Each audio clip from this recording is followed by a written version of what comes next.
네, 안녕하십니까. 그로아트 코리아의 이상원 책임이라고 합니다. 네, 오늘 바쁘신 와중에도 그로아트 웨비나를 참석해 주신 모든 분들께 감사의 인사드립니다. 지금 밖에 눈이 굉장히 많이 오고 있는데 좀 웨비나 하기에는 참 좋은 날인 것 같습니다. 일단 점심 먹고 나서 진행하는 거다 보니까 다소 좀 이렇게 좀 잠이 오실 수도 있는데 제가 최대한 네, 지루하지 않게 진행을 할 수 있도록 노력을 해보도록 하겠습니다.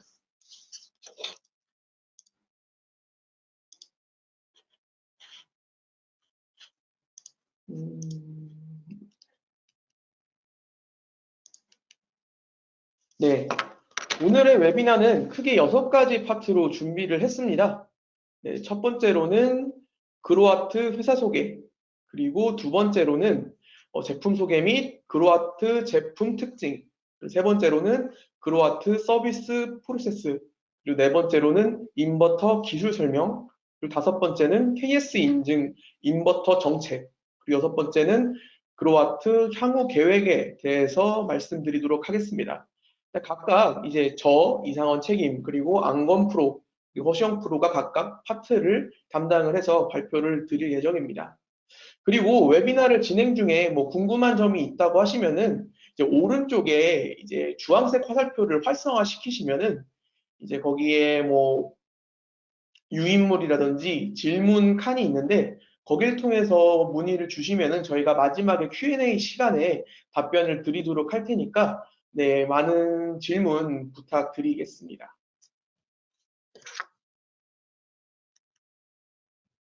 네, 먼저 그로아트 회사 소개부터 말씀드리도록 하겠습니다.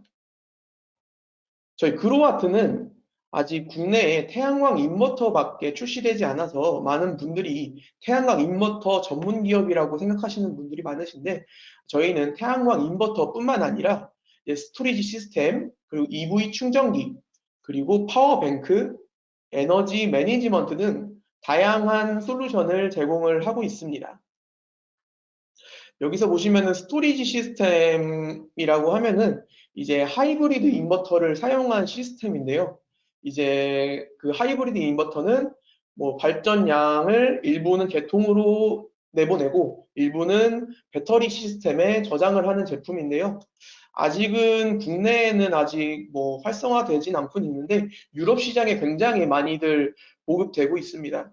뭐 우리나라가 전기료가 그렇게 높지 않고 개통이 좀 안정적이다 보니까 아직 사용을 하지 않고 있는 것 같은데 이제 앞으로 우리나라도 전기료가 많이 비싸질 거로 예상이 되고 이제 국가 정책도 많이 펼쳐진다면은 이제 하이브리드 스토리지 시스템도 국내에 많이 보급될 거라고 생각이 됩니다. 이제 저희가 이제 미래에 많이 사용하게 될 이제 제품이라고 생각하기 때문에 혹시 여기 듣고 계시는 참석자 분들 중에 해당 부분에 좀 사업을 진행을 희망을 하신다라고 하면은 함께 검토해 볼 수 있도록 이제 뒤에 아래쪽에 메일 주소가 나갈 겁니다. 예, 그 메일 주소로 연락을 주신다면은 함께 사업 관련해서 예, 검토를 해보면 좋을 것 같습니다.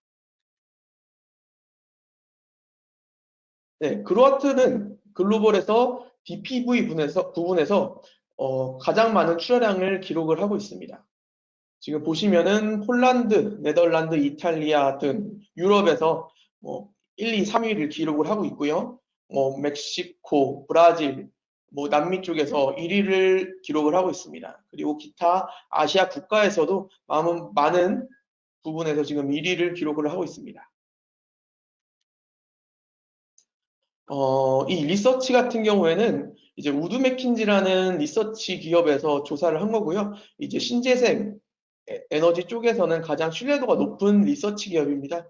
이제 보시면은 이제 전체 글로벌 PV 인버터 부분에서 그로와트가 글로벌 3위에 랭크되어 있고요. 그리고 가정용 인버터 부분에서는 그로와트가 1위, 그리고 방금 말씀드렸던 스토리지 인버터, 즉 하이브리드 인버터 쪽에서도 그로와트가 1위를 차지를 하고 있습니다.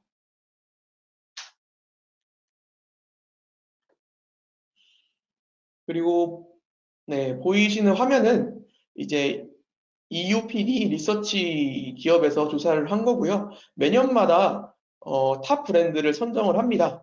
지금 22년도에는 그로아트가 약 19개 국가에서 탑 브랜드로 선정이 되었습니다. 이제 여기 사진에 잘 보시면은 이제 각 국가명이 있는데 이 해당 국가에서 그로아트가 탑 브랜드에 선정이 되었다는 의미입니다. 네, 그로아트는 25년까지 매출 30억 달러를 목표로 사업을 추진을 하고 있습니다. 이 30억 달러를 달성을 하기 위해서는 PV 인버터 같은 경우에는 매년 평균 성장률이 36%, 매년마다 36%씩 성장을 해야, 그리고 그 동시에 스토리지 인버터 또한 출하량이 평균 성장률이 109%가 돼야지만 25년이 됐을 때 30억 달러를 달성을 할 수가 있습니다. 현재 22년 말까지 기준으로 본다면은 해당 목표를 달성을 하고 있고 충분히 그 이상도 달성을 할 수 있을 거라고 생각이 듭니다. 그리고 현재 그로아트의 클라우드를 이용하고 있는 유저는 150만 명이고요. 그리고 연간 인버터 생산 능력은 300만 대입니다. 현재 160여 개국에 제품이 설치되어 있고요.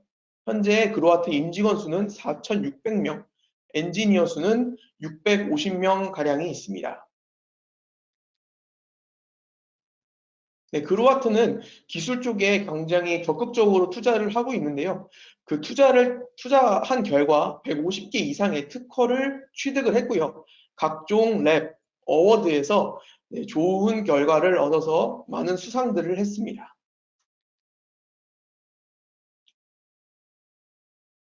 네, 그로아트는 중국에 첨단 제조센터를 보유를 하고 있고요. 그 해당 제조센터는 인버터 300만 대, 그리고 배터리 160만 대를 연간 생산할 수 있는 능력을 보유하고 있습니다. 네, 자동화된 생산 라인을 보유하고 있고요. 그로아트의 고품질 5스텝 관리 시스템을 적용을 했습니다. 네, 그로아트는 41개국의 지사와 물류 창고를 보유하고 있고요. 전 세계에 160여 개국의 제품이 설치되었습니다. 이제 그로아트 코리아는 이제 작년 21년 11월에 이제 한국에 설립이 된 이후로 지금 빠르게 성장을 하고 있습니다. 그리고 그로아트의 PV 인버터는 이제 가정용 그리고 CNI 및 유틸리티 규모의 발전소에 다양하게 솔루션을 제공을 할 수 있고요. 그로아트 같은 경우에는 0.75kW에서 253kW까지의 넓은 범위의 용량의 솔루션을 가지고 있습니다. 그리고 OSS 플랫폼 등 다양한 유지보수 플랫폼으로 고객들이 스마트하게 ONM을 할 수 있도록 서비스를 제공하고 있습니다. 네, 지금까지 그로아트 회사 소개를 드렸고요. 이제는 제품 소개 및 그로아트 제품 특징에 대해서 말씀드리도록 하겠습니다.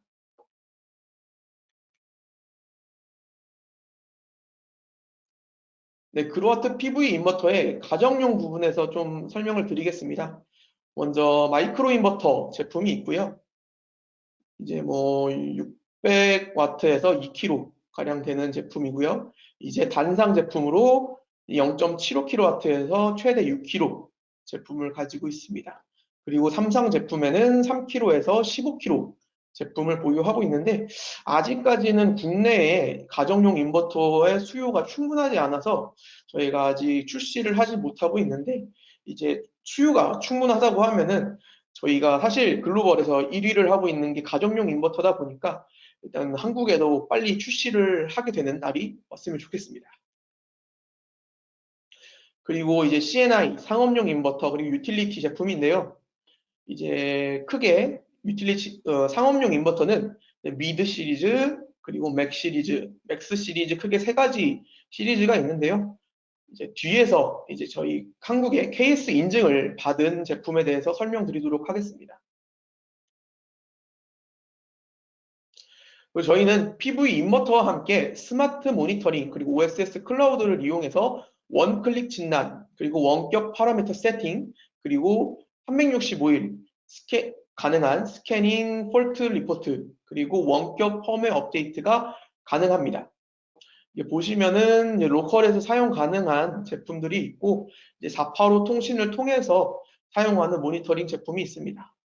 그리고 아래 보시면은 샤인 툴즈는 이제 핸드폰 어플을 이용해서 확인을 하는 제품이 모니터링 시스템이고요. 샤인 서버는 이제 모니터링 제품과 사용하는 거고 이제 OSS 같은 경우에는 유지모스 및 그 디벨로프 업체들이 사용하는 유지모스 프로그램 플랫폼입니다. 네, 한국에는 현재 5개 모델이 출시되어 있고요. 보시면은 미드 20kg, 그리고 미드 36kg, 미드 50kg, 그리고 맥스 50kg, 맥스 125kg 제품이 출시되어 있습니다. 앞에 그 그림을 보시면은 이제 KS 마크가 있는 거는 이미 인증이 나와서 절찬리에 판매가 되고 있는 제품들이고요. 그리고 여기 미드 50kg 같은 경우에는 현재 테스트가 완료돼서 시험 성적서까지 이제 발급된 상태인데 이제 에너지공단의 인증서 발급만 기다리고 있습니다. 그래서 뭐 빠르게는 다음 주 초, 늦어도 요번 달 12월 안에는 2022년도 안에는 이 제품의 인증이 출시될 거로 생각이 됩니다. 네, 이제 제품 하나하나에 대해서 간략하게 설명드리도록 하겠습니다. 저희 맥스 50 제품인데요. 이제 저희 현재는 125kg가 주력 제품인데 이제 22년 상반기까지만 해도 저희의 주력 제품이었습니다. 지금도 굉장히 많이 찾아주시고 계신데 제품의 특징이라고 한다면은 이제 LPPT 수가 6개다라는 건데요. 이제 타사의 50, 60kg 제품 같은 경우에는 LPPT가 보통 3개에서 4개 정도가 되는데 해당 제품은 6개입니다. 그래서 뭐 직변열 설계를 다양하게 해야 된다거나 아니면은 음영이 많이 지는 현장 같은 경우에는 해당 맥스 50kg가 적합할 거로 생각이 됩니다.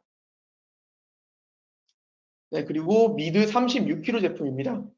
네, 해당 제품은 MPPT 수가 총 4개, 총 채널 수는 8개 제품입니다. 스트링 전류는 13A, 그리고 퓨즈 인증은 20A를 받았습니다. 그리고 전에 이미 지나갔던 맥스 50kg 같은 경우에는 퓨즈 인증이 20A와 30A를 받았습니다. 네, 다음은 미드 20kg 제품입니다. 네, 해당 제품은 총 FPT 수가 2개, 그리고 총 채널 수가 4개 제품이고요. 해당 제품도 스트링 전류가 13A, 그리고 퓨즈 인증도 20A를 받았습니다. 네, 그리고 요번에 새롭게 하게 될 미드 50kg 제품입니다.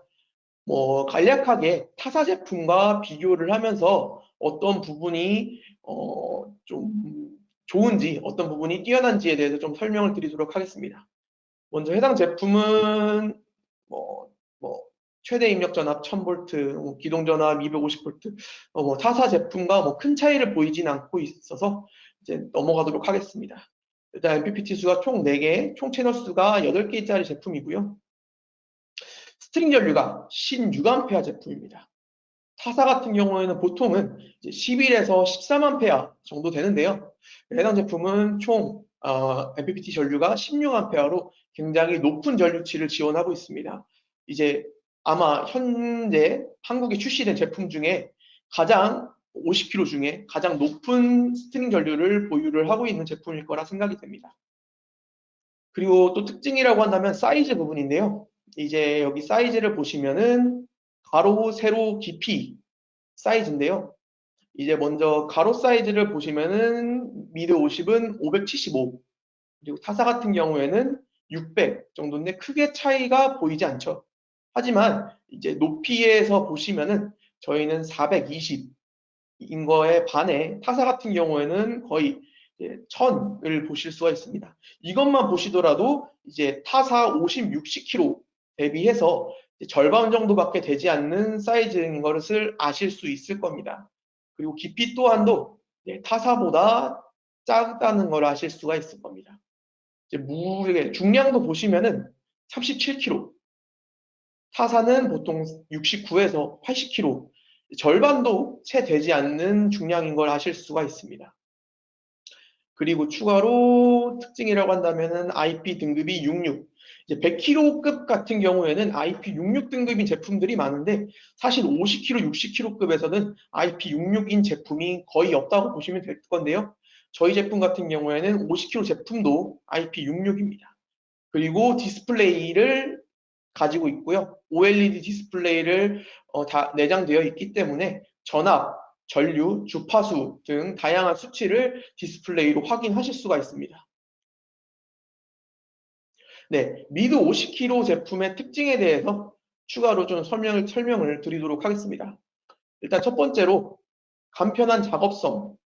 방금 말씀드렸듯이 사이즈와 중량이 타사 대비 절반밖에 되지 않기 때문에 굉장히 작업이 용이하다라는 특징이 있고요. 그리고 OLED 디스플레이를 내장했기 때문에 네, 유지 보수 등 사용전 검사 때 굉장히 쉽게 이용을 할 수 있다라는 특징이 있습니다. 이제 뭐 사이즈가 작아졌다고 해서 성능이 떨어졌다는 또 아닙니다. 타사 대비 훨씬 높은 스트링 전류를 보유하고 있습니다. 오히려 타사보다 사이즈는 작지만 더 높은 성능을 보유하고 있다는 것을 아실 수가 있습니다. 이제 낮은 동작 전압, 그리고 넓은 전압 범위, 그리고 IP66 보호 등급을 보유를 하고 있습니다. 그리고 정숙성인데요. 타사 56kg 대비 낮은 소음을 내고요. 그리고 이제 뭐 100kg급 대비는 압도적으로 낮은 소음을 내고 있습니다. 그리고 스마트 모니터링을 통해서 이제 스트링 모니터링, 그리고 스마트 IV 커브 스캐닝, 그리고 원격 유지 보수가 가능합니다. 네, 그렇다면은 저희 미드 50kg가 어떤 현장에 적용했을 때 더 좋을 것인지에 대해서도 말씀을 드려보겠습니다. 먼저 건물 옥상입니다. 네, 건물 지붕은 아닙니다. 네, 건물 옥상인 거를 다시 한번 봐주시고, 일단은 건물 옥상 같은 경우에는 일단은 그 건물에 사람이 있기 때문에 낮은 소음이 굉장히 중요한데요. 저희 제품은 소음이 적다 보니까 네, 건물 옥상에 설치하기 용이할 거라고 생각이 들고요. 그리고 운반 및 교체가 용이합니다. 네, 옥상 같은 경우에는 이제 태양광을 설치할 수 있는 옥상 같은 경우에는 이제 운반책이 제대로 되어 있지 않은 경우가 많습니다. 뭐 엘리베이터가 없는 경우가 굉장히 많죠. 그렇기 때문에 대부분 인력을 통해서 이제 운반을 하는 경우가 굉장히 많은데요. 저희 제품은 가볍기 때문에 이제 운반할 때도 굉장히 용이합니다. 이제 운반하는 경우에 제품이 손상이 되는 경우가 많은데 그런 부분도 이제 막을 수 있을 거라고 생각이 들고요. 그리고 인가가 인접한 발전소에 용이한 거라고 생각이 듭니다. 일단은 소음이 굉장히 적기 때문에 인가에 설치를 했을 때 이제 민원이 들어오는 소음으로 인한 이 민원이 들어오는 것을 방지를 할 수가 있습니다. 그리고 영농형 같은 경우에는 이제 영농 지역에 이제 사람이 항상 작업을 하고 있기 때문에 이제 소음으로 인해서 굉장히 스트레스를 받는 경우가 많은데 그 부분에서도 굉장히 이점을 가지고 있고요. 그리고 축사 같은 경우에는 이제 보통 본업이 축산업을 하시고 이제 부업으로 태양광을 하시는 경우가 굉장히 많은데 이제 부업인 태양광에서 이제 100kg급을 많이 설치하다 보니까 소음이 굉장히 많이 발생합니다. 100kg급들은 용량이 좀 높아지고 그만큼 팬도 많이 들어가기 때문에 어느 정도 소음이 많이 발생할 수밖에 없는데 이제 이 100kg급을 설치하다 보니까 소음이 많이 발생하고 이게 이제 가축들한테도 굉장히 영향이 갈 거라는 생각 때문에 굉장히 이제 설치를 하고 나서 용량이 적은 소음이 작은 인버터로 교체하는 경우도 다반사가 있습니다. 이제 그러한 축사에도 이제 저희 미드 50kg 제품을 설치를 한다면은 굉장히 뭐 가축에게 영향이 가는 부분도 적을 거라고 생각이 듭니다. 네, 지금까지 미드 50kg에 대해서 말씀을 드렸고요. 이제 저희 현재 주력 상품인 맥스 125kg에 대해서도 말씀드리도록 하겠습니다. 해당 제품은 뭐 입력 전압 범위가 굉장히 180에서 1000V로 넓습니다. 보통 대부분 타사 같은 경우는 200V에서 시작을 하는데 그리고 기동 전압도 저희는 195V, 타사는 보통 250에서 300V에서 기동 전압이 형성되어 있는데 저희는 좀 더 낮은 걸 보실 수가 있고요. MPPT 수는 총 10개, 스트링 수는 총 20개, 그리고 스트링 전류는 16A, 그리고 전격 출력은 125kg고요. 최대 출력은 137.5kg 제품입니다.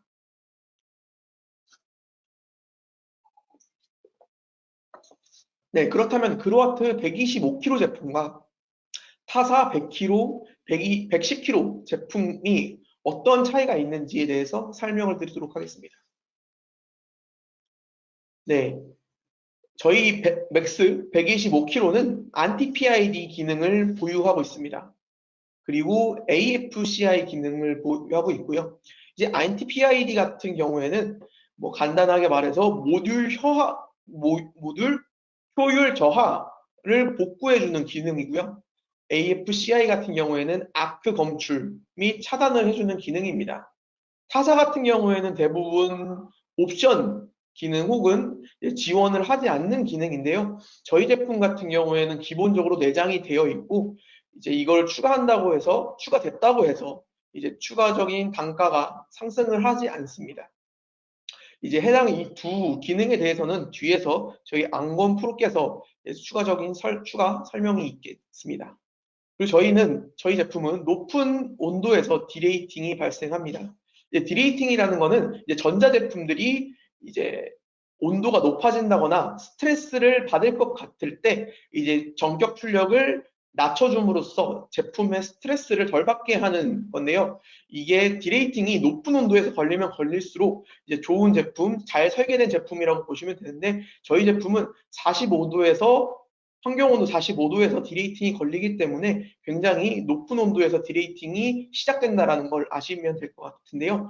일단은 그렇게 높은 온도에서 디레이팅이 걸린다는 것은 고품질의 팬 사용과 그리고 합리적인 에어덕트 디자인, 그리고 스마트 팬 스피드 컨트롤을 통해서 높은 온도에서 디레이팅이 시작이 됩니다. 그리고 저희 125kg 제품은 진짜 125kg 제품이라고 말할 수 있는데요. 이제 타사의 이제 간단하게 좀 사양을 가지고 왔는데, 이제 전격 출력과 이제 최대 출력이 동일한 제품이 굉장히 많습니다. 그렇다는 것은 이제 한국 시장의 양면 모듈을 지원하기 위해서 전격 출력을 높여서 최대 출력으로 출시를 했다라는 건데요. 이제 그만큼 최대 출력으로 발전을 해야 되기 때문에 과부하가 일어난다는 거고요. 그만큼 고장률이 높아질 수 있다라는 겁니다. 이제 제조사 입장에서는 고장이 굉장히 큰 리스크인데요. 그거를 막기 위해서 출력 저하, 그러니까 출력의 제어를 걸 가능성이 굉장히 높습니다. 그렇기 때문에 전격 출력만큼 출력이 안 나올 수도 있습니다. 하지만 그로와트 125kg 제품은 125kg의 최대 출력 137.5kg이기 때문에 굉장히 높은 발전량을 얻으실 수가 있고요. 그리고 글로벌 출시 제품이기 때문에 이제 단연간의 검증을 통해서 굉장히 안정적인 제품이라고 보시면 됩니다. 올해만 해도 맥스 125kg 제품이 약 5기가와트 정도 글로벌에 출시가 됐기 때문에 네, 굉장히 검증된 제품이라고 생각을 하시면 됩니다. 저희 125kg 제품을 사용을 했을 때 발전소 구성 단가를 절감을 할 수가 있습니다. 타사 같은 경우에는 5대를 사용을 해야지만 500kg를 구성을 할 수가 있는데요. 저희 125kg 제품을 사용했을 때는 4대만으로도 500kg를 구성을 할 수 있습니다. 1메가가 됐을 때는 한 대씩 더 빠지겠죠. 그렇기 때문에 발전소 구성 단가를 굉장히 낮출 수가 있습니다. 추가로 이제 반사판을 사용을 하는 솔루션으로 가지고 있는 업체 같은 경우에는 이제 후면 발전량이 양면 모듈 사용했을 때 후면 발전량이 추가 25%까지 나온다고 이렇게 솔루션을 제공을 하고 있는데, 이제 해당 부분까지도 저희 125kg를 사용했을 때 네, 다 호환이 가능한 커버가 가능합니다. 그리고 저희 그로아트의 PV 인버터와 이제 APP 어플 그리고 OSS 플랫폼을 통해서 굉장히 빠르고 간편하고 비용과 시간을 절약을 하고 스마트하게 ONM을 할 수가 있습니다. 네, 지금까지 그로아트 회사 소개와 제품 설명을 드렸는데요. 이제 다음은 안건 프로께서 담당해 주신 파트를 설명을 해 주시도록 하겠습니다.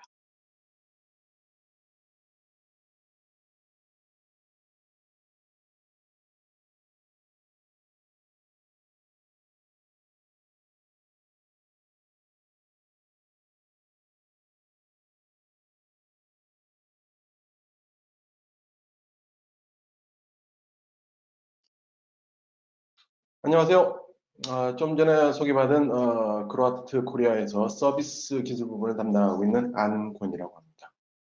여기서 보시는 것처럼 저는 오늘 서비스 프로세스 그리고 인버터 기술 설명에서 인버터 기술 설명에서는 인버터 자체의 히스토리와 인버터의 배경 그리고 태양광 인버터의 핵심 기술 그리고 인버터의 종류 이 세 가지로 해가지고 설명을 좀 드리도록 하겠습니다.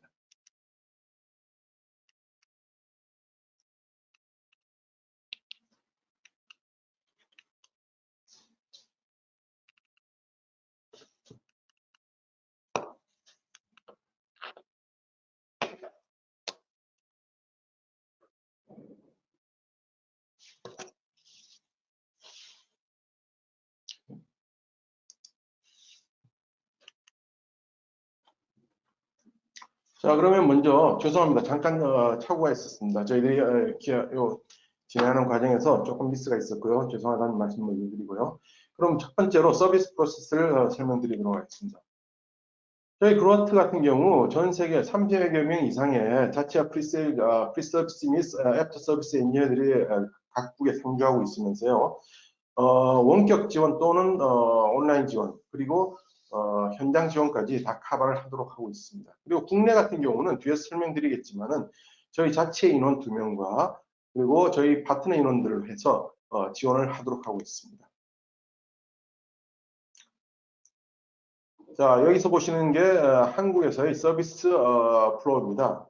보시는 것처럼 현재 고객분들은 여기 초록색으로 표시된 부분만 신경 써주시면 되겠습니다. 그리고 여기 핑크빛으로 보이는 부분들이 저희들 대리점에서 하는 부분들이고요.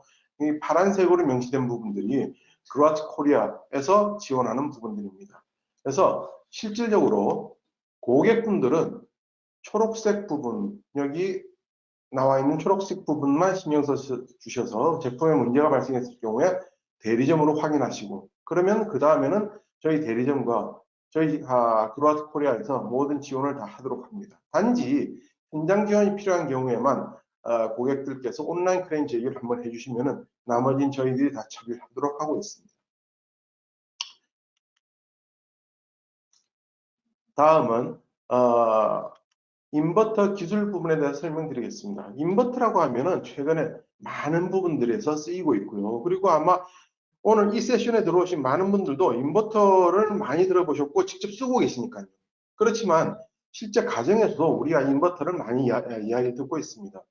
뭐 세탁기에서 쓰고 있고요. 에어컨에서 쓰고 있고요. 여러 가지 부분에서 쓰고 있는 인버터들이 과연 어떤 배경에서 그리고 우리가 쓰는 태양광 인버터와 어떤 관계를 가지고 있는지 잠깐 살펴보고 넘어가도록 하겠습니다. 자, 여기서 보시는 게 사실 태양광 인버터 또는 산업용 인버터의 태생에 대해서 배경에 대해서 역사적으로 훑어본 자료입니다. 과거에 우리가 통상적으로 호이스팅 또는 엘리베이터 쓰는 전동기들은 굉장히 고출력 토르크가 필요했습니다. 왜냐? 실질적으로 사고를 예방하기 위해서 그랬는데요. DC 모터 같은 경우에는 제로 스피드에서도 전원만 투입되어 있는 상태라면은 DC 전동기가 충분한 토르크를 내기 때문에 슬립이 생기지 않습니다. 근데 AC 모터 같은 경우는 토르크가 풀 토르크, 초기에서 제로 스피드에서 풀 토르크를 낼 수가 없기 때문에 슬립이 발생합니다. 그런 위험성이 있어서 실질적으로 AC 전동기를 과거에서는 호이스트 권상기라든지 이런 부분에 쓰지 못했던 것들을 인버터가 발생되면서 인버터가 좀 더 나오면서 AC 전동기조차도 호이스트라든지 권상기에 쓸 수 있는 배경이 됩니다. 그리고 그 AC 전동기를 전동기에 쓰던 AC 인버터를 파워 인버터로 변환해서 파워 태양광에 쓰게 되는 그런 시기가 2000년대 초반이 되겠습니다.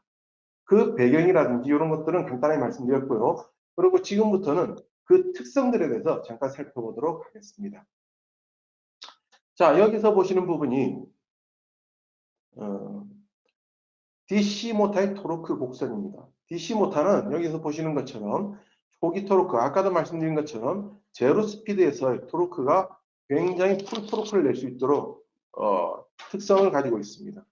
근데 AC 모터 같은 경우에는 여기서 보시는 것처럼 오른쪽 그림에서 보시는 것처럼 여기가 풀 토르크지만은 제로 스피드에서 풀 토르크를 내지를 못합니다. 그러다 보니까 슬립이 발생하는 거죠. 호이스트 기기에서요. 그래서 이거를 이 약점을 보완하기 위해서 저희들이 인버터를 생각하게 되었고요. 인버터를 통해서 이 토르크를 비례추이를 시킵니다. 옆으로 이동을 시키는 거죠. 비례추이를 해서 중첩의 원리에 의해서 가상의 토크 특성 곡선을 만들어냅니다. 이 가상의 토크 특성 곡선은 DC 특성 곡선과 굉장히 유사하게 만들어냄으로 인해서 초기 제로 스피드에서도 충분한 토르크를 낼 수 있게끔 만들어내는 그런 장비가 되겠습니다. 자, 그럼 다음으로는 이 인버터, 산업용 인버터에서 내부 다이아그램이 어떻게 되어 있는지를 한번 살펴보도록 하겠습니다. 지금 보시는 게 산업용 인버터의 내부 다이아그램입니다. 뭐 이미 익숙하시겠지만은 여기는 통상 인버터부라고 칭하는 부분이 있고요. 여기는 컨버터부. 이거는 사실 이 컨버터부는 저희들한테는 약간 생소합니다. 왜냐하면 AC 전원을 받아들여서 이 AC 전원을 DC로 컨버팅하는 부분이기 때문에 그렇습니다. 그래서 보시는 것처럼 정연파의 AC 전원이 들어와서 이를 DC로 변환시켜서 평활회복을 거치고 인버터를 거친 다음에 다시 AC 모터를 쓸 수 있는 가상의 AC 파형을 만드는 이게 산업용 인버터의 내부 다이아그램입니다. 그럼 이 산업용 인버터의 내부 다이아그램이 실질적으로 태양광 인버터에서는 어떻게 변환되는지, 어떤 식으로 대체가 되는지 한번 살펴보도록 하겠습니다. 이거는 이 다이아그램은 이미 보신 것처럼 AC 모터를 구동하는 산업용 인버터의 다이아그램입니다. 그럼 이게 어떻게 하나하나 대체가 되는지를 살펴보도록 하겠습니다. 아까 말씀드린 것처럼 AC 전원이 들어왔을 때 컨버터블을 부딪혀서 DC 전원이 만들어진다고 말씀드렸죠. 자, 이걸 보시면은 이 DC 전원은 저희 태양광에서는 이미 태양광 모듈을 통해서 DC 전원이 만들어지는 부분으로 대체가 되고요. 이 하부단은 모터 대신에 그리드 전원 쪽으로 갈 수 있도록 이런 식으로 구성이 되는 부분이 AC 인버터, 태양광 AC 인버터의 내부 다이아그램으로 구성이 되게 되어 있습니다. 그럼 여기서 좀 주의해야 될 거는 저희들이 내부에 나중에 이제 다음 세션에서 잠깐 설명드리겠지만은 3레벨, 2레벨이 나오는데요. 저희들이 산업용 인버터에서 태양광 인버터로 넘어오면서 3레벨 인버터를 쓰게 됩니다. 3레벨 인버터가 무슨 뜻인지 그리고 또 어떤 역할을 하는지에 대해서는 뒤에서 다시 한번 더 설명을 드리도록 하겠습니다. 자, 지금까지 간단하게 인버터가 발생된 태생부터 그리고 진행 과정을 잠깐 말씀드렸습니다. 그러면은 이런 부분들에 대해서 질문이 있거나 혹시 더 궁금한 사항이 있을 때는 오늘 질문 올려주셔도 좋고요. 추후에 저희들에게 다른 교육을 의뢰하시면은 저희들이 직접 또한 제공해 드리도록 하겠습니다.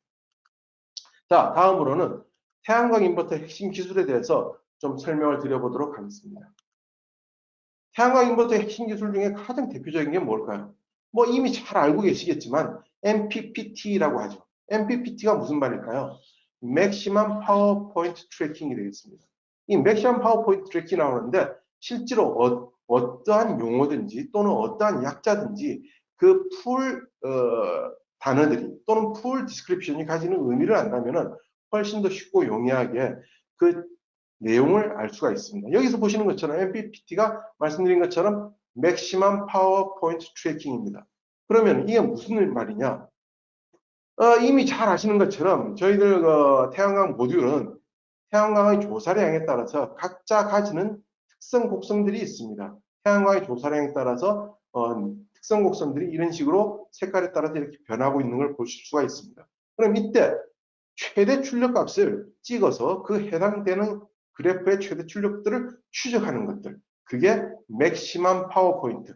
맥시멈 파워 포인트를 추적한다. 이래서 맥시멈 파워 포인트 트래킹 MPPT가 되겠습니다. 그럼 이게 어떤 의미를 가지는지 한번 말씀드려 보도록 하겠습니다. MPPT는 앞페이지에서 말씀드린 것처럼 파워 모듈의 해당 특성 곡선들이 있는데요. 그 중에서 여기 좌측에 Y축이 I 전류값입니다. 그리고 X축은 전압값인데 전압값의 변화 또는 태양광 모듈의 그 조사량에 따라서 특성 곡선이 다르고요. 거기에 따라서 전류값들이 다 변하는데 전류값들이 크면 더 클 텐데 왜 맥시멈 파워 포인트가 이 지점이 될까요? 이 지점이 되는 이유는 전압과 전류를 곱해서 최대 출력값이 되는 점을 찍어내기 때문에 그렇습니다.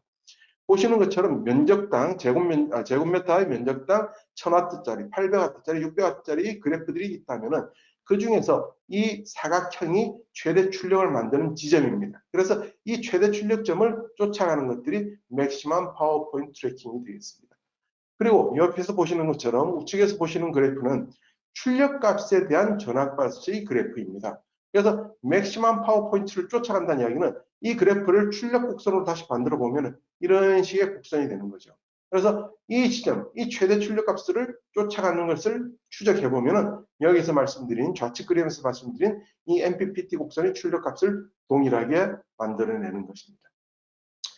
이로써 MPPT는 좀 살펴봤고요. 그럼 그 다음으로 저희들이 말씀드릴 수 있는 것은 앞 세션에서 잠깐 설명드린 것처럼 12펄스 또는 12A 트랜지스터가 가지는 2레벨, 3레벨 인버터에 대해서 설명을 드려보도록 하겠습니다. 2레벨, 3레벨이 뭘까요? 레벨 말 그대로 단위 두 개라는 이야기죠. 단위 두 개를 이야기하는데 일반적으로 과거에 저희들이 산업용 인버터에서는 여기 보시는 것처럼 6개의 트랜지스터로 된 다이아그램을 사용했었습니다. 근데 최근에는 물론 이제 산업용 인버터에서 적용을 많이 하고 있지만은 저희들 태양광 인버터 같은 경우는 대부분의 업체들이 12개의 트랜지스터로 회로를 꾸며서 3레벨 컨피그레이션을 하고 있습니다. 근데 이것만 봐서는 어떤 게 3레벨이고 2레벨인지를 알 수가 없겠죠. 그래서 좀 더 자세히 설명을 드리도록 하겠습니다. 왼쪽에 보시는 그림이 이게 일반적인 6개의 모듈을 가진 다이아그램의 특성 곡선입니다. 근데 여기 보시는 것처럼 여기 한 단, 두 단으로 구성되어 있죠. 그래서 2레벨이라고 하고요.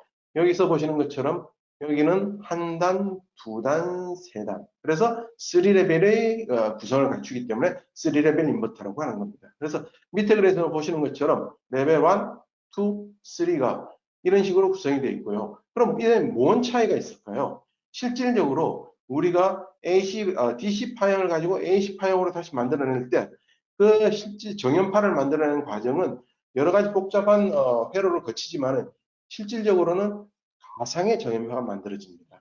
이 DC 회로를 잘라서 흔히 이야기하는 초핑한다고 그러죠. 잘라서 요거를 중첩하고 그래서 가상의 AC 파형을 만들어내는데 1단 구성, 2단 구성을 했을 때는 조금 거친 DC8 정연파가 만들어집니다. 근데 이를 해당 부위를 좀 더 조밀하게 잘라가지고 가상의 정연파를 만드는 경우에는 훨씬 더 자연스러운 정연파가 만들어지며 지금 우리 국내에서 태양광 인버터가 쓰는 이유가 발전량을 한전 전원으로 귀환시키지 않습니까? 그 경우에 한전 전원과 충돌 없이 가장 부드럽게 매칭될 수 있도록 정연파를 제일 자연스럽게 만들어낼 수 있도록 도울 수 있는 그런 구성이 이 3레벨 인버터가 되겠고 12펄스 구성이 되겠습니다. 실제로 이런 구성을 한다면 정연파의 특성도 있지만은 또한 다른 특성 하나가 노이즈에 대한 대책이 또 수립된다는 점입니다. 뭐 아시는 것처럼 아까도 말씀드렸지만은 이 파형을 초핑 잘라내는 경우에 특히 임펄스 전압들이 이렇게 튀게 됩니다. 이 임펄스 전압은 사실은 가상 쇼크 전압이기 때문에 일종의 쇼크 전압은 이건 노이즈로서 작용됩니다. 노이즈인데 한번 튀고 나서 지 위치를 찾아가는 이런 과정을 거치는데 이 과정이 자기 진폭의 2배를 튀기 때문에 노이즈가 커지는 부분입니다. 근데 3레벨 인버터 같은 경우는 첫 번째 레벨에서 발생되는 이 진폭, 노이즈 진폭을 두 번째 레벨에서 일부 커버를 하고요. 실질적으로 외부의 외란을 일으키는 노이즈 같은 경우는 이 레벨 3에서 발생되는 이 임펄스 전압이 실제로 영향을 미치는데 여기서 보시는 것처럼 아까 말씀드린 구형파의 그 배수기 때문에 실질적인 노이즈를 억제하는 이 억제 효과가 발생됩니다. 그래서 과거에 인버터라고 하면 노이즈 뱅크라는 오명을 많이 듣고 있었는데 그 노이즈 뱅크에 대한 오명도 좀 줄일 수 있는 계기가 되고요. 노이즈 대책에 대해서도 조금 더 효과적으로 대응이 가능합니다. 자, 다음으로는 AFCI를 저희들이 살펴보겠습니다. 제가 모두에서 잠깐 설명드렸지만은 이게 어떤 의미인지를 알려면 그게 무슨 뜻인지 무슨 의미를 가진 단어인지를 알면 좀 더 쉽다고 말씀드렸죠. AFCI는 무슨 의미가 있을까요? AFCI는 보시는 것처럼 Arc Fault Circuit Interrupter 그래가지고 아크가 발생한 폴트를 회로를 거기에 맞게 적정한 시간 내에 차단해 준다는 의미가 있습니다.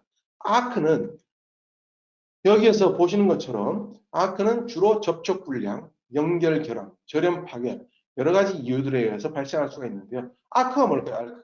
아크는 결국은 전기 스파크라고 볼 수 있는 거죠. 전기 스파크는 그 주변에 어떤 화재를 발생시킬 수 있는 뭐 먼지라든지 여러 가지 발화 요인이 될 수 있는 발화를 도울 수 있는 그런 소재들이 있다면은 아크로 인해서 언제든지 화재가 발생할 수 있습니다. 그래서 이 아크를 잡아준다는 이야기는 대형 화재로 발생될 수 있는 원인을 미리 제거하는 부분이고요. 그렇게 함으로 인해서 안전을 도모한다. 이렇게 말씀드릴 수가 있고요. 아크는 발생할 수 있는 위치에 따라서 몇 가지로 볼 수 있는데 여기에서 보시는 것처럼 직렬 부분에서 발생하면 직렬 아크, 병렬로 연결된 부분에 발생하면 병렬 아크, 그리고 접지 부분에 발생하면 접지 아크로 구성을 나누어 볼 수가 있습니다. 그렇다면 실제 우리가 인버터에 쓰는 부분에서는 여러 가지가 있겠지만은 어디에서 가장 많이 발생되는지를 보겠습니다. 실제로 이게 아까 보여드린 인버터의 내부 다이어그램이라고 볼 수 있는데요. 아크는 DC 부분과 AC 부분에서 나타날 수가 있습니다. 그러면은 이 DC 부분과 AC 부분에 나타난 아크를 저희들이 인버터가 어떻게 알고서 이걸 차단할 수가 있을까요? 인버터라는 기기 자체는 사실상 사람이 만들어 놓은 다음에 그리고 연구자들이 만들어 놓아서 알고리즘을 심어서 그 알고리즘에 따라서 대응하는 그야말로 단순한 기계라고 할 수 있죠. 물론 내부에서 조금 더 복잡한 알고리즘을 만들어서 대응을 하고도 있지만은 실질적으로는 우리가 만들어 놓은 그 알고리즘에 따라서 대응을 하는데 이때 발생되는 아크를 어떻게 추정하는지는 어떤 알고리즘을 가지고 있는지 한번 보도록 하겠습니다. 여기서 보시는 게 왼쪽에서 보시는 게 정상 상태의 반응이 되겠습니다. 보시는 것처럼 여기에는 DC 전압과 전류, 개통 전압과 전류가 이렇게 정상적으로 흐르고 있습니다. 근데 보시는 것처럼 DC 링크에 발생했을 때 여기에서 DC 전류가 흔들림을 보실 수가 있습니다. 그리고 개통에서 발생했을 때는 AC 전류가 흔들리는 개통 전류가 흔들리는 걸 보실 수가 있습니다. 이런 것처럼 실제 인버터는 전류나 전압치가 어떻게 변하느냐에 따라서 이를 감지하고 실질적으로 대응을 할 수 있도록 만들어 놓은 겁니다. 그래서 큰 사고를 미연에 방지할 수 있도록 사실 사고라는 것들이 전류와 전압의 흐름이나 전류와 전압의 외란에 의해서 발생되는 부분이기 때문에 이를 감지하는 것들이 가장 키포인트라고 할 수 있는데 그거를 인버터에서 내부에서 알고리즘에 의해서 잡아낸다는 말씀을 드릴 수가 있습니다. 자, 다음으로는 최근에 많이 이슈가 되고 있는 LVRT에 대해서 알아보겠습니다. LVRT는 과연 무슨 의미를 가지고 있을까요? LVRT는 로우 볼티지 라이스 룰이라고 하는 단어의 약자입니다. 근데 로우 볼티지 라이스 룰 이렇게 하니까 이미 감이 잡히시죠? 맞습니다. 로우 볼티지 저압으로 떨어졌을 때 이거를 얼마나 유효하게 대응해서 부드럽게 정상적인 전압으로 복귀시킬 수 있도록 대응하느냐 이게 LVRT의 큰 특성이라고 말씀드릴 수 있습니다. LVRT는 실질적으로 인버터의 문제라기보다는 계통의 문제죠, 사실. 계통에서 어떤 전압이 급격하게 변화가 왔을 때 그에 대한 대응을 하는 것이고요. 실제로 이제 최근에 이제 신재생 에너지 부분들이 많아지다 보니 계통의 외란에 의해서 신재생 에너지들이 다 차단된 다음에 갑자기 연결되면은 계통 자체가 흔들리게 됩니다. 그래서 그에 대한 대응으로서 인버터나 신재생 쪽에서 어떤 대응을 할 수 있도록 만들어 놓은 게 LVRT라는 개념이고요. LVRT는 그렇기 때문에 계통과 굉장히 밀접한 부분이 있습니다. 그래서 모든 나라들이 계통의 기준에 따라서 LVRT를 제한을 하고 있고요.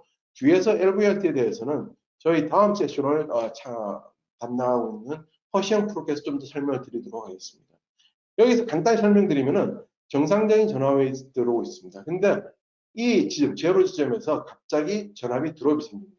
드롭이 생겼을 때 얼마만큼 저희들이 버텨야 되고 그걸 얼마만큼 꾸준히 정상적으로 끌어올릴 때 어떤 역할을 할 수 있느냐를 만들어 놓은 게 LVRT라고 보시면 되겠습니다. 그리고 LVRT는 이 효과적으로 대응을 안 했을 때는 실질적으로 개통에 문제가 되기 때문에 굉장히 중요한 역할을 할 수 있어야 되는 것입니다. 다음으로는 이전 세션에서 저희들이 잠깐 보고 넘어왔던 PID 부분에 대해서 설명을 드리겠습니다. PID는 현상을 말씀드리는 거죠. Potential Induced Degradation이라고 그래가지고 전이차에 의해서 전이차가 모듈에 구성하는 태양전지와 프레임 사이에 인가되어 발생되는 열화 현상 자체를 말씀드리는 거고요. 그러면 인버터에서는 뭐냐면은 이 PID를 어떻게 방지할 수 있냐, 안티 PID 방지라기보다는 어떻게 대응할 수 있냐를 나타내는 것입니다. 그럼 PID가 발생되는 원인을 먼저 좀 살펴보면은 태양광 모듈 자체는 전자의 흐름에 의해서 전력을 생산해내는 그런 구조입니다. 근데 전자의 흐름은 결국 플러스에서 마이너스로 넘어가는 부분인데요. 결국 플러스에서 마이너스로 정상적으로 넘어가야 되는데 이 모듈을 잡고 있는 프레임 자체가 플러스 대전체를 띄고 있습니다. 그런데 마이너스 전하가 정상적으로 모듈 쪽으로 왔다 갔다 해야 되는 부분인데 이게 프레임 쪽으로 넘어가게 되면은 이게 외란이 되는 거죠. 그래서 이렇게 전자 이동에서의 외란에 의해서 실질적으로 모듈이 버닝 현상이 발생될 수도 있고요. 여러 가지 불편한 요소들이 발생할 수 있습니다. 그래서 이런 것들을 어떻게 그러면 우리가 대응을 할 수 있느냐, 어떻게 보완을 할 수 있느냐 하는 것들에 대해서 잠깐 설명을 드리도록 하겠습니다. 그래서 최근에 이제 모든 인버터들, 대부분의 인버터들이 안티 PID 기능을 가지고 있습니다. 안티 PID 기능은 태양광 모듈이 발전을 하지 않는 야간에 PID 발생 조건과 반대로 약 1000V 내외의 역전압을 모듈 쪽으로 인가해 줍니다. 그렇게 함으로써 프레임에서는 마이너스 전압을 인가하여 셀에서는 플러스 전압을 각각 인가함으로써 실질적으로 이 전압의 구조들을 다시 어느 정도 원위치를 찾아갈 수 있도록 만들어준 게 안티 PID 기능이라고 할 수 있습니다. 실질적으로 통계에 의하면은 이 안티 PID 기능을 활성화시켜서 함으로 인해서 시간이 지남에 따라 최소한 10% 내외의 발전 증가 효과가 나타날 수 있다는 것도 어느 정도 자료가 남아 있습니다. 자, 지금까지 간단하게 태양광 인버터의 특성들에서 좀 살펴봤고요. 이제부터는 인버터의 종류에 대해서 한번 살펴보도록 하겠습니다. 태양광 인버터, PV 인버터라고 하면 통상적으로 그리드 타입 인버터, 오프그리드 인버터, 하이브리드 인버터 크게 세 종류로 나눌 수가 있고요. 그리드 타입 인버터는 말 그대로 그리드 쪽에 연결되어 있는 인버터고요. 오프그리드 인버터는 그리드에서 차단된 떨어져 있는 독립적인 인버터를 말씀드립니다. 그리고 하이브리드 인버터는 두 개를 복합적으로 연결해 놓은 인버터고요. 자, 그러면은 그로와트는 어떨까요? 그로와트는 이 세 가지를 모두 서비스하고 있습니다. 근데 한국에서는 저희들이 그리타입 인버터만 지금 공급을 하고 있고요. 추후에는 뭐 어떤 영향이 있을지는 모르지만 현재까지는 그리타입 인버터를 집중적으로 저희들이 공급하고 있습니다.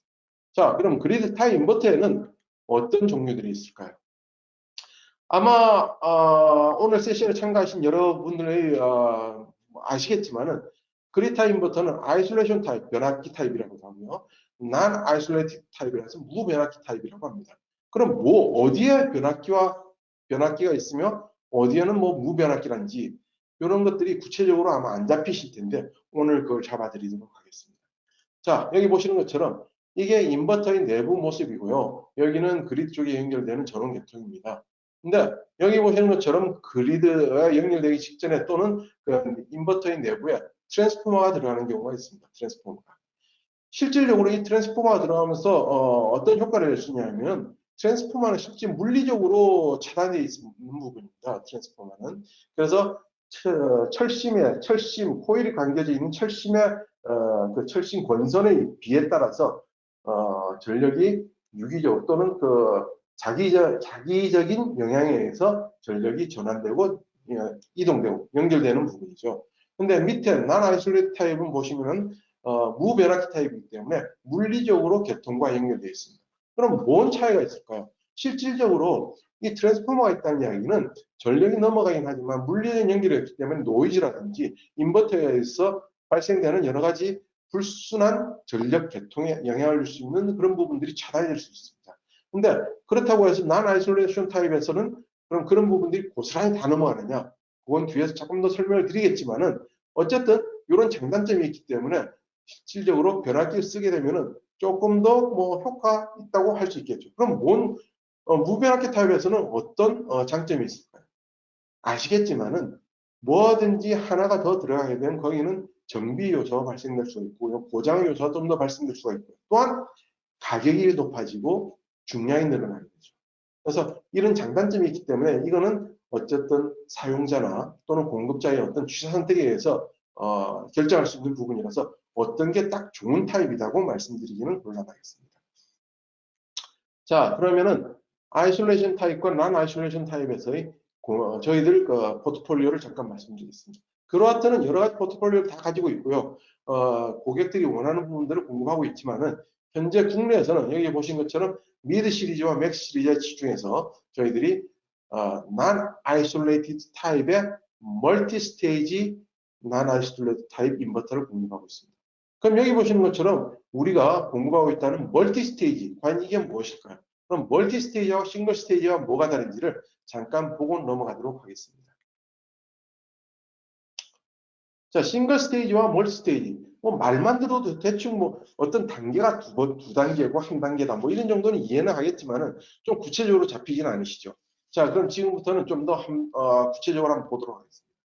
보시는 것처럼 인버터 내부에서 인버터의 자체, 인버팅 기능만을 주로 집중해서 할 수 있는 것들이 싱글 스테이지로 나눠집니다.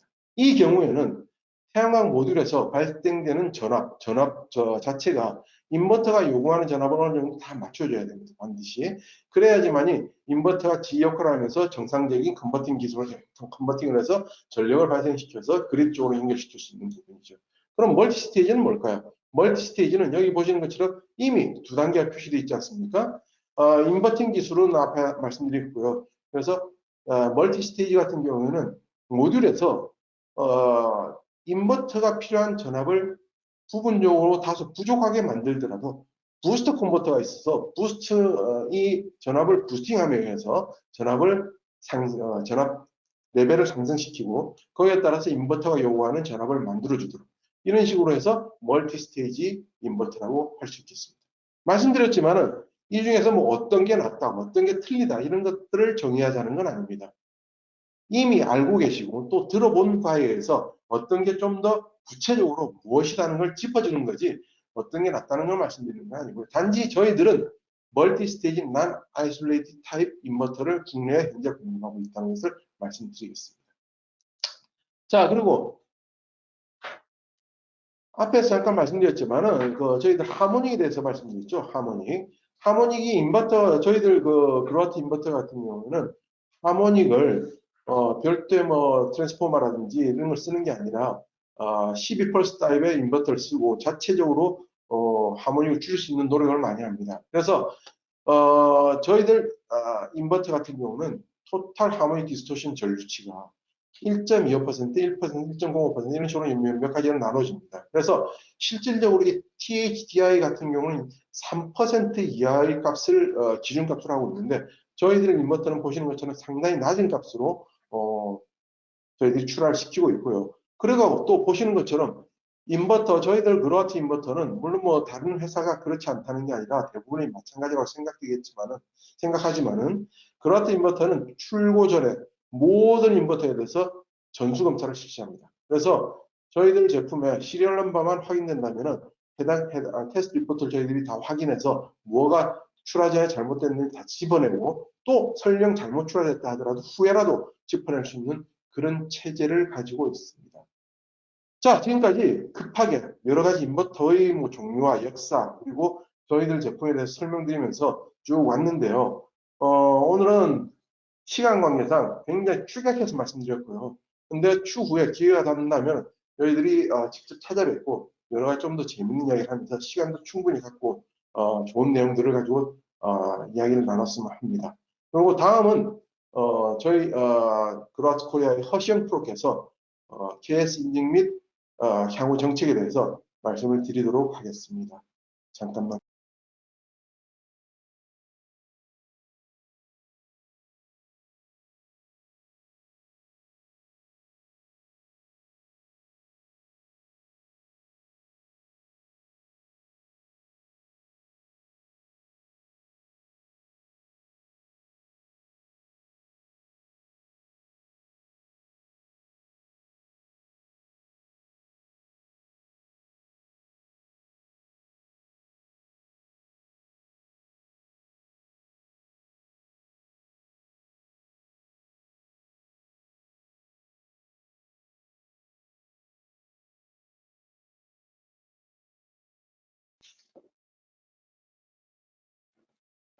네, 안녕하세요. 저는 그라트 코리아 허시영 프로라고 합니다. 제가 준비한 내용은 인버터 인증 정책과 그라트 향후 계획에 대해서 준비를 하였는데요. 우선 인버터 인증 정책에 대해서 먼저 설명드리도록 하겠습니다.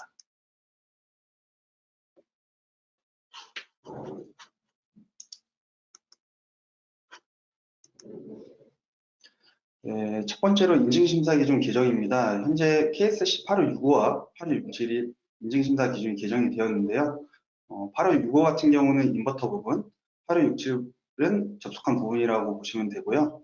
8565 같은 경우는 7월 28일자로 개정이 되었고, 8567은 10월 30일자로 개정이 되었습니다. 주요 개정 내용 중에 핵심은 보수품 제도 실시라고 볼 수 있는데요. 현재 8월 요구에서는 스위칭 소자, 커패시터, SPD, 퓨즈 홀더, 차단기, 릴레이, 팬 등을 복수품으로 허용하고 있고 8월67에서는 퓨즈 홀더, 차단기, 방열판, SPD 등을 복수품으로 허용하고 있습니다. 보수품 경우에는 한 개의 품목당 3개까지 이제 가능하게끔 개정이 되었고요. 예시를 들자면 개정 전에는 인버터 모델당 퓨즈 1개의 용량만 사용이 가능했다고 하면 개정 후에는 인버터 모델당 퓨즈 3개의 보수품이 사용 가능하게끔 개정이 되었습니다. 다음으로는 스마트 인버터입니다. 현재 한전에서 그린 뉴딜 사업 일환으로 스마트 인버터 의무화를 진행 중에 있는데요. 23년 상반기에 시행, 하반기에 스마트 인버터 의무 사용 예정이 있습니다. 스마트 그리드 협회에서 표준을 개정을 하였고 인용 표준으로는 KSG의 025-15-1, 15-2, 9-4가 있습니다. 15-1 같은 경우는 배전, 15-2는 송전, 9-4는 통신에 대한 표준이라고 보시면 되겠고요. 주요 개정 내용으로는 원격 제어 기능, FRT는 인버터 배전용, 송전용으로 구분하고 있습니다. 그런 스마트 인버터는 무엇이냐?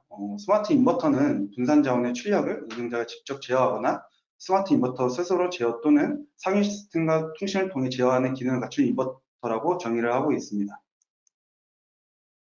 스마트 인버터 주요 기능입니다. 총 14가지가 있고요. 배전은 이 14가지를 모두 만족해야 되며 송전은 이 중에 9가지의 시험에 대해서 만족을 해야 됩니다. 송배전으로 사용하기 위해서는 배전과 송전에 대한 표준을 모두 만족해야 된다고 보시면 될 것 같습니다. 현재 스마트 인버터 같은 경우에는 KS 인증관은 별도로 진행되고 있으며 향후에는 KS 인증서와 함께 스마트 인버터 관련 성적서가 필요할 예정에 있습니다. 현재 KSC 8565-2021 버전에는 스마트 인버터 기능 중 하나인 LVLT 기능이 들어가 있는데요. 현재 한전에서는 올해 9월부터는 이 성적서 제출 의무를 두고 있습니다. 현재 시중에 나와 있는 인버터 같은 경우에는 해당 성적서와 이 기능이 있다고 보시면 될 것 같습니다. 스마트 인버터 도입 배경입니다. 과거 대형 발전소 불시 정지에 따른 태양광 발전소들이 정지한 사례가 있는데요.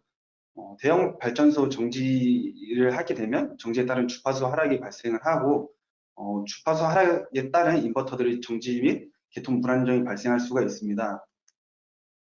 현재 재생에너지 같은 경우에는 날씨 영향을 많이 받기 때문에 발전량 예측이 어렵고 전력 불안정 및 전기 품질 저하, 그로 인해 대규모 정전 및 개통 탈이 발생할 수 있습니다. 국내뿐만 아니라 해외에서도 개통 불안정으로 인해 대규모 정전이 일어난 사례를 찾아보실 수 있습니다. 그로 인하여 한전에서는 그린 뉴딜 사업 일환으로 스마트 인버터를 사용을 하고자 하는데요. 그럼 그 그린 뉴딜이 무엇이냐? 그린 뉴딜은 녹색 산업의 그린과 뉴딜의 합성으로 인프라, 에너지, 녹색 전환 및 녹색 산업 혁신으로 환경과 사람이 중심되는 지속 가능한 발전 정책을 말합니다. 그런 그린 뉴딜 주요 정책이 세 가지가 있는데요. 첫 번째로는 도시, 공간, 생활 인프라 녹색 전환, 두 번째로는 저탄소 분산형 에너지 확산, 세 번째로는 녹색 산업 혁신 생태 구축이 있습니다. 스마트 인버터를 사용하게 되면 통합 관제 시스템으로 이제 제어를 하게 되는데요. 통합 관제 시스템은 무엇이냐? 통합 관제 시스템은 재생에너지를 실시간 모니터링하면서 비상 시에는 원격으로 제어할 수 있는 시스템을 말합니다. 현재 불안정한 재생에너지를 통합 관제 시스템으로서 좀 더 원활하고 안전하게 운영하고자 정부에서 시행하고 있고요. 정부에서는 재생에너지 발전소의 정보 제공 장치 설치와 인버터 성능 개선을 지원하는 사업을 추진 중에 있습니다. 그럼 이 사업에 참여의 장점은 두 가지가 있겠는데요. 첫 번째로는 출력제가 발생 시 유리한 순서에 선정될 수 있고, 두 번째로는 지속 발전이 가능하다는 거입니다. 비상 출력제가 발생 시에 스마트 인버터가 적용 안 된 인버터부터 우선적으로 출력 제어 및 정지가 될 예정이고요. 또 개통이 불안정한 시에도 스마트 인버터를 사용하게 되면 탈락이 되지 않고 지속적으로 발전이 가능하다는 장점이 있겠습니다. 다음으로는 그라트 향후 계획입니다. 현재 그라트 코리아 인증이 현황이고요. 현재 미드 제품과 맥스 제품으로 나눠져 있는데요. 이 차이점을 간략하게 설명을 드리자면, 미드는 50kW 이하, 맥스는 50kW 이상, 또 미드는 디스플레이가 있는 타입이고, 맥스는 LED 타입이라고 보시면 되겠습니다. 현재 미드 20과 36 같은 경우는 퓨즈 20A가 인증이 받아져 있으며, 향후에 20A와 30A 퓨즈에 대해서 보수품을 진행하고자 현재 검토 중에 있고요. 미드 50kg 같은 경우는 30A가 현재 진행 중에 있고, 올해 중으로 완료 예정이 있습니다. 완료 후에는 25A 보수품 진행 예정이 있고요. 완료 시점은 23년 상반기로 예상하고 있습니다. 현재 맥스 50 같은 경우는 퓨즈 20A와 30A가 받아져 있으며, 맥스 125 같은 경우는 30A 퓨즈가 받아져 있고, 현재 25A 퓨즈에 대해서 보수품 진행 중에 있습니다. 맥스 125kg 같은 경우에도 25A 같은 경우에도 12월 중으로는 완료될 예정에 있습니다. 23년 스마트 인버터 시행 일정 맞춰서 그라트는 현재 준비 중에 있고요. 시행 일정에 맞춰 시험 진행 예정에 있습니다. 다음으로 파워뱅크입니다. 앞서 이상원 책임이 얘기했던 것처럼 그라트 같은 경우는 태양광 인버터뿐만 아니라 파워뱅크, EV 차지, ESS 등 다양한 솔루션을 제공하는 업체입니다. 그리하여 국내에서도 태양광 인버터뿐만 아니라 다양한 솔루션을 제공하기에 준비 중에 있는데요. 그중 하나가 파워뱅크라고 보시면 되겠습니다. 캠핑, 차박, 가정, 여행 등 다양한 용도로 활용이 가능한 1500W짜리 파워뱅크가 23년 출시 예정에 있고요. 다음으로는 EV 차지입니다. 파워뱅크랑 마찬가지로 현재 국내 출시하기 위해 검토 중에 있고, 우선적으로 7kg를 국내 출시 목표로 두고 있습니다. 7kg뿐만 아니라 3kg, 11kg, 22kg, 40kg 등 다양한 용량의 전기차 충전기를 국내에 출시하고자 현재 검토 중에 있습니다. 이처럼 그라트 같은 경우는 태양광 인버터뿐만 아니라 파워뱅크, EV 차저 등 다양한 솔루션을 제공하기 위해 현재 준비 중에 있고요. 좀 더 나은 좋은 품질의 서비스를 제공하기 위해서 노력하고 있으니까요. 앞으로도 많은 관심 부탁드리겠습니다. 감사합니다.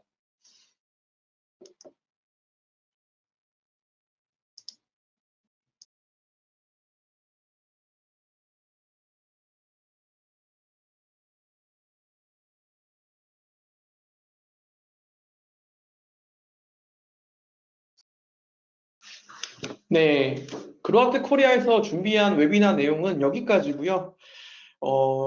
일단은 제가 지금 일단은 추가적으로 이후에 그로아트 관련해서 문의가 있으시다고 하면은 저 오른쪽 하단에 있는 메일 주소로 메일을 보내주신다면 저희가 답변을 드리도록 하겠습니다.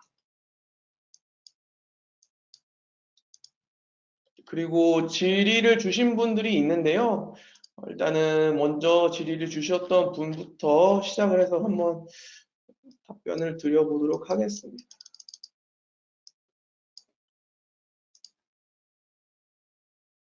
네, 첫 번째로는 홈 ESS PV 풍력 인버터 국내 판매 시 KS 인증 취득은 강제 조항인지요? 일단은 ESS 부분 같은 경우에는 KC 영역입니다. 그리고 풍력 같은 경우에는 저희가 아직 저희 영역이 아니다 보니까 풍력은 저희가 정확히는 모르겠는데 ESS 부분은 KC 영역입니다. KS 영역은 아니고요. 그리고 PV 인버터 같은 경우에는 KS 인증이 필요합니다. 뭐 일단은 그러면은 ESS와 PV 인버터 같은 경우에는 뭐 강제 조항이라고 생각을 하시면 될 것 같습니다. 두 번째로는 국내 출시 제품의 인증 자료 뭐 메일로 부탁드린다고 해주셨는데, 네, 이 부분도 저희가 끝나고 나면은 이제 참여해주신 분들께 좀 이력이 남기 때문에 거기 메일을 통해서 제공 드리도록 하겠습니다. 그리고 발표 자료를 나중에 또 추가로 요청하시는 분들이 꽤 많으시네요. 네, 해당 자료도 저희가 제공할 수 있는 부분으로 해서 네, 배포하도록 하겠습니다.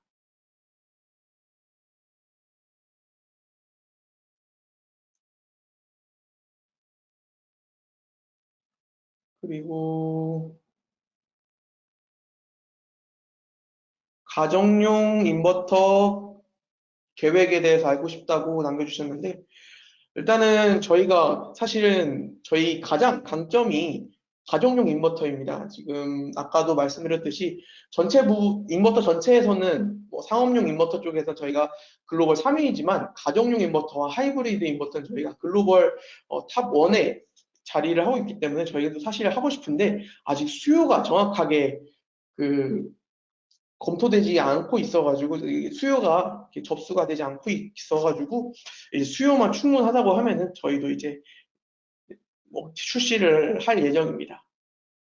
그리고 AFCI 및 PID 기능은 옵션인가요? 라고 했는데 아까도 말씀드렸듯이 저희 맥스 125kg는 기본적으로 내장이 되어 있습니다. 타사 같은 경우에는 아예 기능을 지원하지 않거나 뭐 옵션 추가 비용이 드는데 저희는 기본적으로 내장이 되어 있습니다.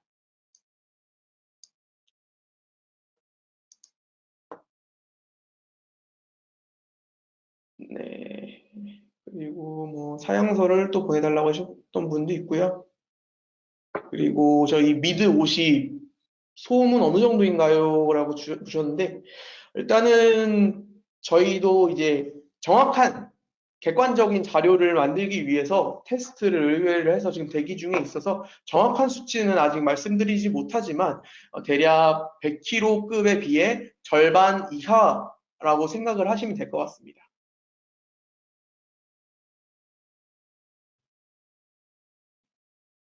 국내에서 하이브리드 인버터가 활성화되지 않는 특별한 이유가 있나요? 일단은 제가 생각하기로는 하이브리드 인버터는 아직 정확한 표준이 나와 있지 않은 걸로 알고 있습니다.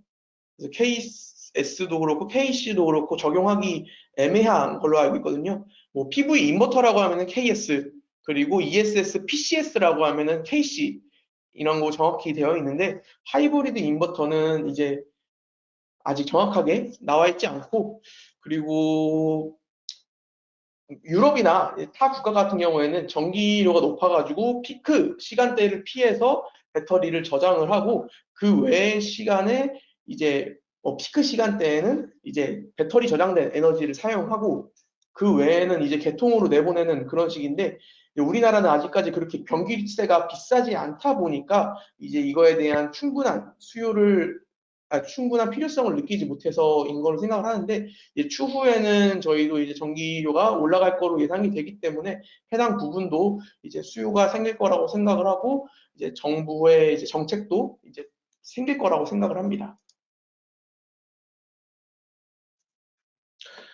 하나의 모델에서 부품당 3개의 복수 부품이 가능하다 했는데 그럼 그로와트 인버터 모델당 퓨즈 용량을 20A, 25A, 30A 모두 받을 수 있는 거 아닌가요? 향후 계획에는 20A 퓨즈를 안 받는 모델이 있던데 이유가 있나요? 일단은 그 접속함 표준에서 퓨즈를 사용을 할 때 이제 스트링 전류와 밀접한 관계가 있습니다. 뭐 스트링 전류의 1.5배에서 2.4배 안으로 들어오는 용량만 사용할 수 있게 되어 있는데요. 이제 예를 들어서 뭐 16A 스트링 전류가 16A다라고 하면은 거기서 1.5를 곱해버리면은 이게 20A를 쓸 수가 없게 됩니다. 최소 25A에서 30A밖에 사용할 수 없게 되거든요.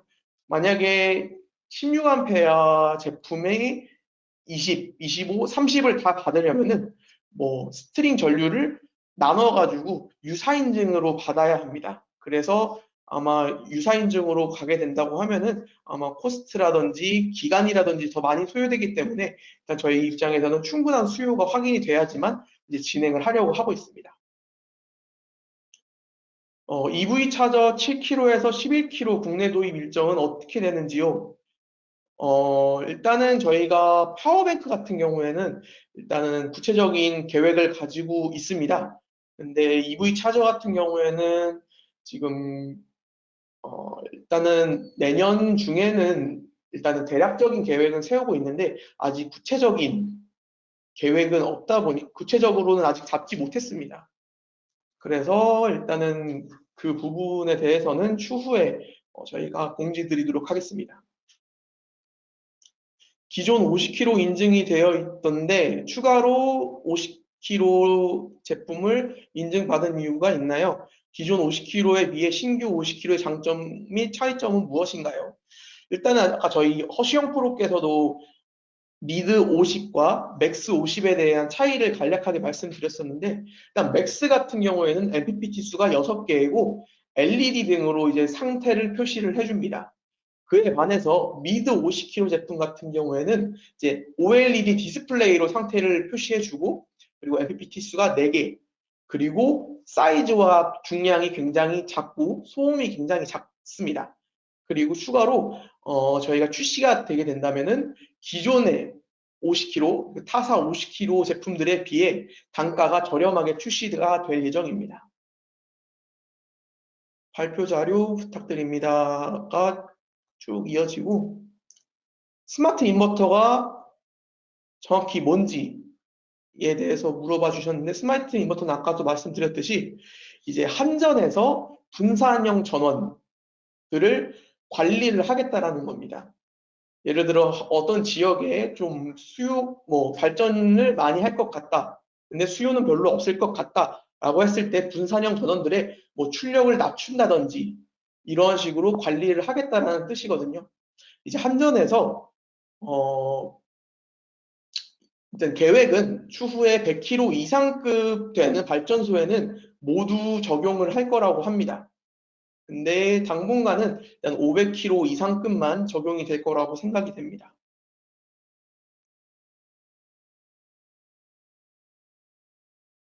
사용점검사 기준 관련 자료도 같이 부탁드립니다. 네, 그 부분 함께 드리겠습니다. 신재생 단말기는 모든 발전소에 적용이 되는 건가요?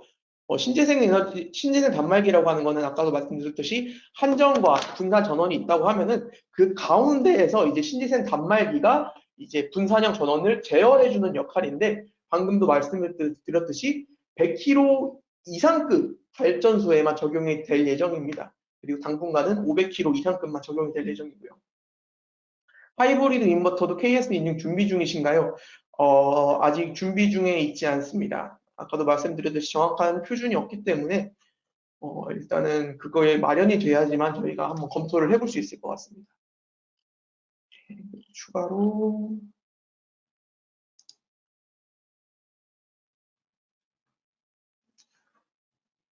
스트링 모니터링이 무엇이고 어떤 메커니즘으로 작동하는지라고 물어봐 주셨는데 일단은 저희 제품 안에 센서가 있어가지고 스트링 단위로 모니터링이 가능합니다. 그 부분을 말씀드린 거고 뭐 스마트 IV 스캔 진단은 옵션 항목인가요? 라고 물어봐 주셨는데 기본 내장 기능입니다. 그래서 이제 뭐 샤인 서버라든지 샤인 툴이라는 뭐 핸드폰 어플 웹에서 다 가능합니다. 그리고 퓨즈프리 디자인은 무엇이죠? 라고 또 물어봐 주셨는데, 퓨즈프리 같은 경우에는 사실 국내에는 이제 제품에 퓨즈가 필수적으로 들어가야 된다는 규정 정책이 있는데, 해외에서는 이제 퓨즈가 필요 없는 제품이거든요. 그래서 어떤 분들은 퓨즈가 뭐 고장나서 뭐 끊어져서 제품 사용하지 못하는 거 아니냐라고 하는데, 사실은 뭐 기능적으로는 퓨즈가 없이도 다 정상적으로 이제 뭐 과전류라든지 그거를 다 잡아낼 수 있는, 보호를 해줄 수 있는 제품이라는 의미입니다. 네, 일단은 저희가 원래는 15시까지 웨비나를 뭐 계획을 했었는데, 지금 시간이 한 7분, 20분 정도 초과가 된 건데, 이제 끝까지 자리를 해주신 분들께 정말 감사의 인사드리고요. 이제 이 웨비나가 끝난 후에 참여해주신 분들께는 이제 스타벅스 기프티콘과 이제 저희 인버터 자료에 대해서 보내드릴 예정입니다. 왜 지금도 계속 뭐 자료 보내달라고 해주시고 있는데, 네, 자료 보내드리도록 하겠습니다. 다시 한 번 더 참여해주신 많은 분들께 감사의 인사를 드리고, 네, 이제 웨비나를 마치도록 하겠습니다. 네, 감사합니다.